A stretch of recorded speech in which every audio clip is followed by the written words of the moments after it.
Hello, and welcome to Back to the Science. I'm Dr. Susan Oliver, and I'm a scientist, and this is my assistant, Cindy Oliver, and she's a dog. Now, we're both wearing our lab coats and other PPE for this video because we're going to be showing you some lab specimens. And they are very unusual lab specimens. And I just want to make it very clear. Nothing I am showing you is a standard post-mortem clot. I mean, this one has tensile strength. And look at this one. Let's investigate a bit further.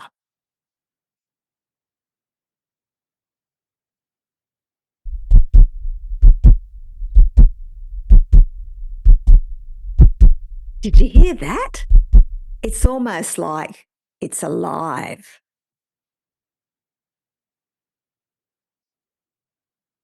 Cindy seems particularly interested in these specimens.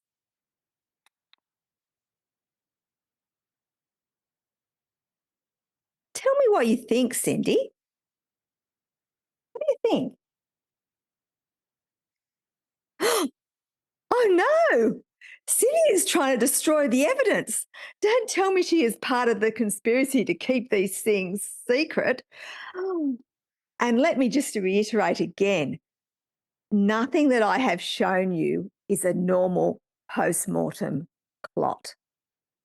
And it's not just Cindy and me noticing these strange clots. A large number of scientists and physicians have been sharing images of them on the platform formerly known as Twitter. For instance, Debunk the Funk shared this. These clots just came out of an Italian man. He wasn't vaccinated, but his neighbour's friend's niece got the vaccine 3 days before this happened. Coincidence? No way. This can't be ignored. Wake up, sheeple. Then there is this here from Jim Blue Tick. Folks, my cousin's neighbour, who is an EDM DJ / part-time embalmer, gave me this. He said he took it out of a body last November. Does anyone know how I can get this to the preeminent expert in the field, Dr. Campbell? This one is from Ben Smith. This one we pulled out today, 43-year-old male, double vaccinated then boosted with Big Pharma's nitrogen. Cat Von Don't had some important observations. I am disgusted by the blatant mRNA in this. When will they wake up? John Campbell is our only hope against this tyranny. From Michael Manuel Chaves. This clot has tensile strength. Bird Duda 344 found a number of different clots.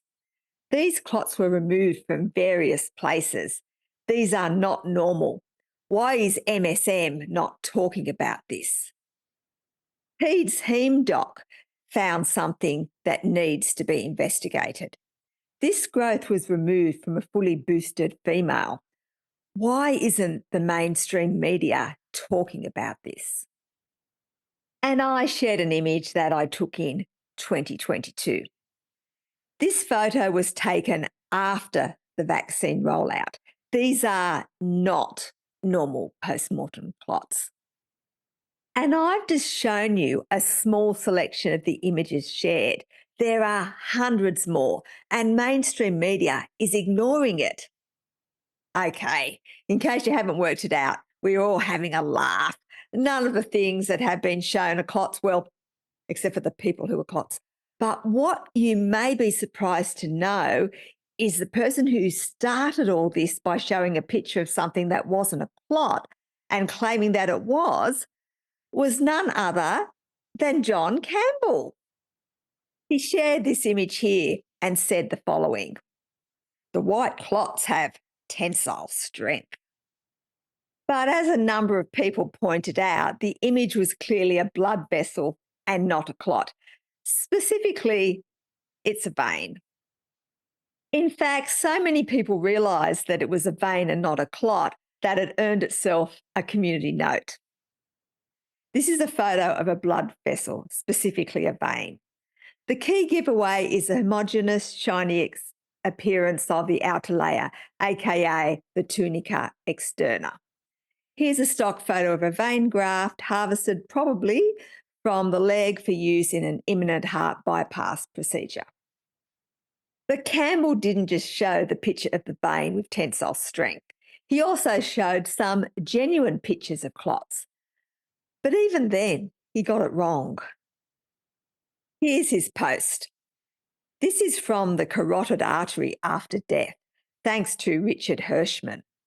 Seems to be a new pathology. We need answers. These things exist. As a number of people pointed out, it didn't come from the carotid artery. For instance, Jonathan Laxton, MD, said, "Hey, John and Carlisle, this is a cast of the lower aorta, not the carotid.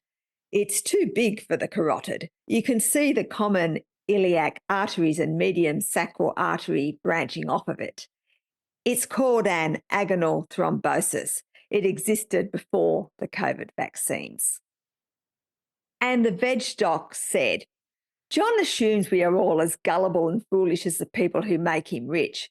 Unless this came from the Hulk or Hagrid, this is not the carotid. Also, if embalmers aren't finding that blood has clotted, they're about to inject embalming fluid into someone still alive." And just to reiterate that the clots aren't unusual, Dr. Roddy Nielsen said, "Dear John, it's called a chicken fat thrombus. It occurs post-mortem due to blood stasis. It's been observed for decades. It's not a new pathology. FYI, I'm a haematologist who used to do PMs in the past when a histopathology trainee. Stop misleading people." And there was Mr. B who said, "Anyone know what this thing is? Never seen anything like this before 2020. Oops, sorry. That one was one of the joke posts. My assistant Cindy has got the slides out of order. Back to the normal postmortem clots. What the various experts on the platform formerly known as Twitter have pointed out is also confirmed by the scientific literature. For instance, this book chapter notes, postmortem blood may be either A, semi-solidified, resembling clots or thrombi, or their combinations, or entirely white thrombi, or in occasional cases, wholly liquid and incoagulable. And here's a table from a textbook comparing postmortem and antemortem clots. As you can see, the antemortem clots are dry, granular, firm, and friable, whereas postmortem clots are gelatinous, soft, and rubbery. Postmortem clots also take the shape of the vessel that contains them, and the surface is chicken fat yellow, covering the underlying red currant jelly. And this is what they mean by chicken fat and currant jelly clots. Look familiar? Now, if you're feeling a bit of deja vu at the moment, that's not surprising because these are the same bollocks clot claims that were made in the died suddenly film and debunked at the time. Although the lied suddenly film took it one step further by claiming to show footage of a clot being removed from a beating heart as further evidence of the phenomenon. Only problem was the footage was taken from a YouTube video uploaded in 2019 and the heart was stopped for the procedure anyway. And I'll provide a link to a video that I made about it at the time that compares the footage as well as pointing out that many other lies in the film. And the clots in the movie were also debunked by people much more qualified than me, including a really well-written article by an embalmer who actually teaches people embalming. He confirms what everyone is saying about the various clots shown in the lied suddenly film and now being reshown a year later by John Campbell. And that is, they are completely normal. In his own words, the removal of clots of all shapes and sizes is a hallmark of an embalming going well and is exactly what we would expect and hope to see. He also details 4 types of clots that are commonly seen and how they are categorised by embalmers. Current jelly clots. Blood clots that contain all the blood elements coagulated in an evenly mixed mass. Chicken fat clots. Blood clots that contain all the blood elements with the red and white cells separated into distinct layers. White fibrin clots. Blood clots that lack red blood cells, often found in the right atrium of the heart. Sludge. Coagulated blood elements that have stuck together, also known as postmortem coagula. He also points out that the consistency of the clots can vary quite a bit depending on a number of factors, including moisture content of the body, the time the body sits prior to embalming, the agonal period, which is the process of death right before the actual death, and refrigeration. The clot stories have also been debunked by a source close to the embalmers. In this article, they share some information obtained from the wife of one of the embalmers shown in the movie, who is also an employer of one of the other embalmers shown in the movie. And I'll just read you a few excerpts.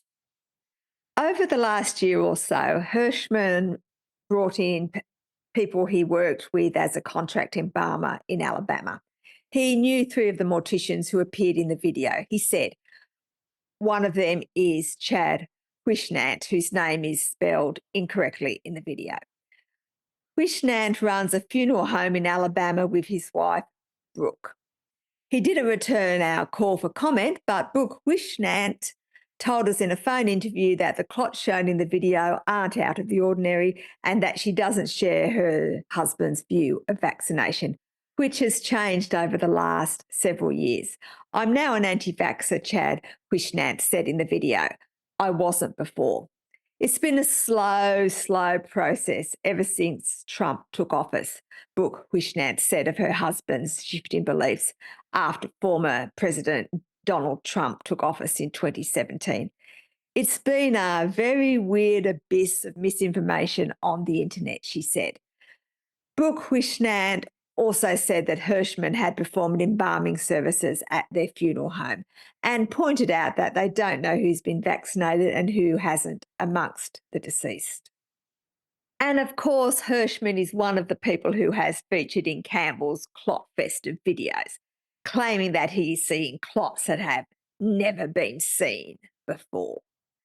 So not only does the scientific evidence show that he is lying, his lies have been exposed by someone who knows him. Of course, Campbell has also had other people on his channel like John O'Looney, who used to claim that COVID was a hoax and no worse than a cold, until he ended up in hospital with it. And he also spoke to a guy who was once in the Air Force. I'll let Campbell introduce him. Well, I hope you found those early pictures interesting. They were supplied by Major Tom Haviland, who I'm going to introduce now. Tom, thank you for very much for coming on this video. John, thanks for having me on the show to talk about this very important topic. Now, Tom, as the name would imply, has been a major in the United States Air Force for a career. Also an engineer, mathematician, and data scientist and analyst. So in a good position to do this work. Wait, what? Since when does having a former job in the Air Force and as an engineer make you qualified to run surveys? Maybe Campbell left something out. Let's see what else we can find out. Haviland served 20 years in the US Air Force before spending 16 years working as an electrical engineer for a defence contractor at Wright-Patterson Air Force Base in Ohio. With a passion for data analysis rooted in his math and engineering training, Haviland helped develop sophisticated aircraft, including the F-16 fighter jet, F-22 Raptor, and F-117 stealth fighter. However, his long military career came to an abrupt halt in October 2021 when he refused to take the mandated COVID-19 vaccine in compliance with federal requirements issued for military, government employees and federal contractors. Okay, so he's an anti-vaxxer who helped develop planes and has an axe to grind. It's still not clear why he would be qualified to develop and analyze a survey about blood clots. Anyway, let's have a listen to what he has to say. Now, this is an impressive study that you've done on your own volition, Tom. Quite impressive. Do you want to just basically talk us through it as we look through? Yeah, I did the study from December 8th until January 8th, so it just finished about a month ago. Yeah. And I used a two-prong approach, John, for the study, survey. I sent it to use a top-down approach by sending it to 50 national, regional, and state funeral director associations, each with hundreds of members under them, funeral directors and embalmers. But I also used a bottom-up approach. I sent the survey directly to over 1,700 funeral homes. I found the addresses for over 1,700 funeral homes around the world and sent the survey to them directly. It was an email with a link to a SurveyMonkey survey. And the survey is really easy to take. This year's survey was 12 questions. Last year's was 7 questions. It only takes about 3 or 4 minutes to take. And when I set up the questions, John, I made sure that I kept the survey as unbiased as possible. Nowhere in the survey questions nor in the survey instructions do I ever mention the words COVID or COVID vaccine. I only asked the embalmers, what are you seeing? When did you see it? And how much are you seeing? What percentage of your corpses contain these clots? So we try to keep it as unbiased as possible. And the first question we ask the embalmers, by the way, that's not shown on the screen here, is where are you from? So in the UK, for example, would be which country in the UK are you in? In the United States would be which state are you from? And we did that. We allowed the embalmers to answer this survey anonymously, John, to keep them so they could feel comfortable answering the survey. But we wanted to check for regionality. Unfortunately, I didn't get enough responses to really determine whether there was regionality or not in terms like the bad batch theory, for example. So I didn't have enough data there. Okay, so there are almost 19,000 funeral homes just in the US, but he's only sent the survey to 1,700 worldwide. And by his own admission, the response rate was too low to even do a regional analysis. In fact, only 269 people completed the survey. Worse still, the survey was anonymous. So he doesn't even know if the people who filled out the survey were actually embalmers or just anti-vaxxer friends of the receptionist who opened the email having a laugh.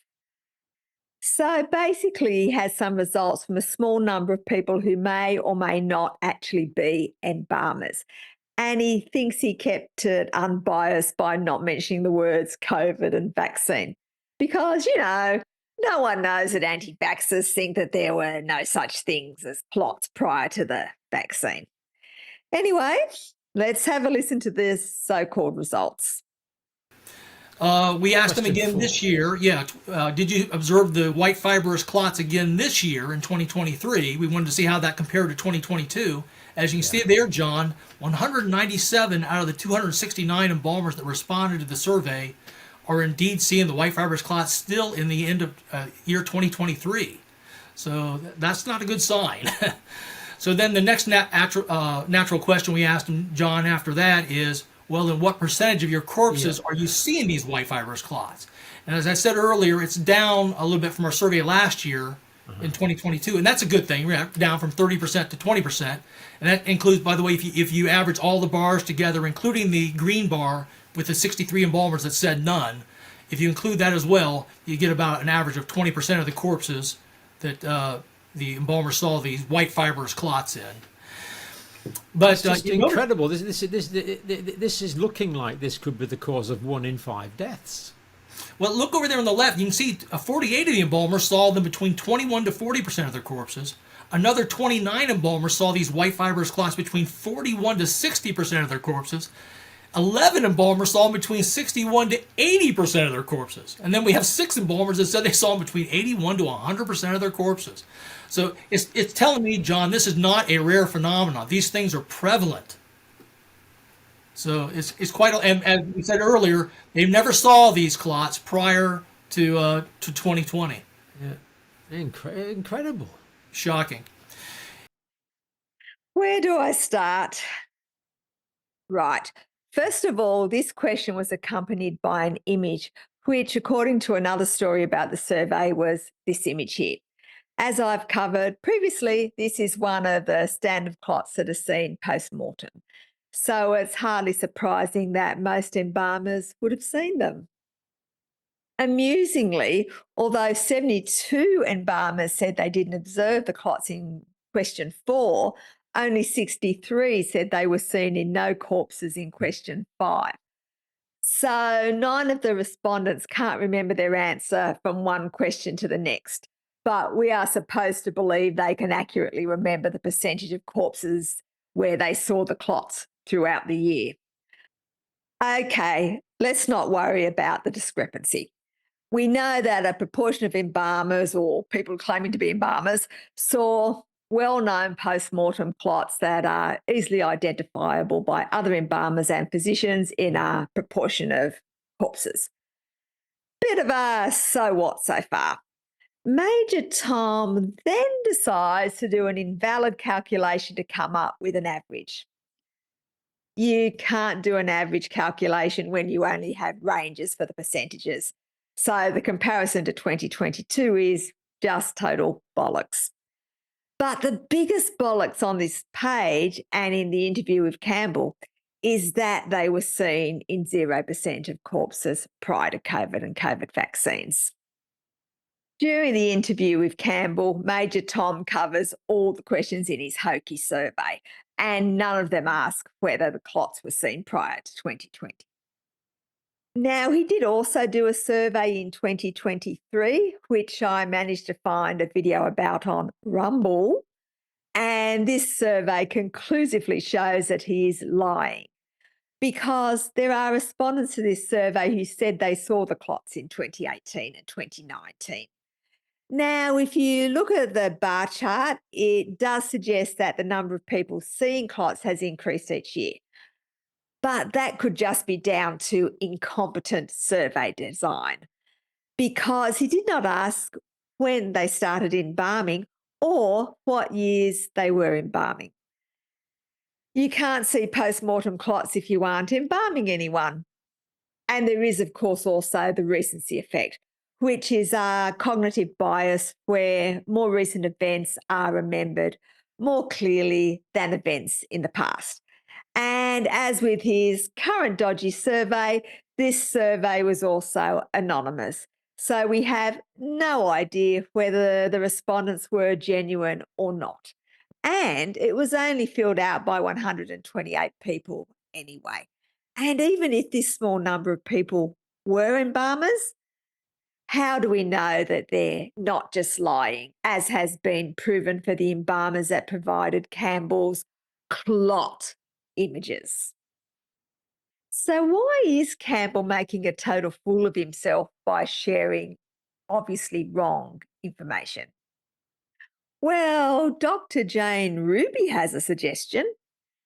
Somebody told all the operatives in this movement, you know, the ones that pretend to be on our side, to start talking about the white embalmer clots that I broke in January 2022. It's an operation. Well, I guess that's one explanation. A much more likely explanation, though, is that Campbell knows that his audience doesn't have the knowledge to know that he's lying to them. Unfortunately for him, he made a tactical error this time by sharing images instead of just a YouTube video, which most people on Twitter don't bother watching.